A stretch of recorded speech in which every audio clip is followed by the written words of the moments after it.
ও সন্তান, অন্যায় যদি করো তাড়াতাড়ি মা বাবার কাছে ক্ষমা নাও।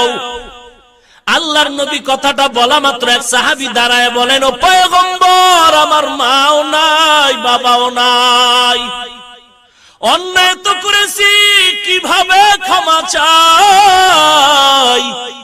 আল্লাহর নবী বলেন, যাও যাও, শুক্রবার কবরের কিনারায় গিয়া দরুদ সালাম পড়ো, সূরা ফাতিহা একবার পড়ো, 3 বার কুল হুয়াল্লাহ সূরা পড়ো, আলহাকুমুত তাকাসুর পড়ো, এরপরে দোয়াটা পড়ো, রব্বিরহামহুমা কামা রব্বায়ানি সগীরা। যদি ওই শুক্রবার দিন মা বাবার কবরের কিনারায় গিয়া কান্না করো, আমার নবী স্পষ্ট হাদিসে বলেছেন, তুমি হাজারো অন্যায় যদি করো, আল্লাহ চোখের পানির কারণে ক্ষমা করে বাধ্যগত মায়ের সন্তানের খাতায় নাম উঠায় দিবে।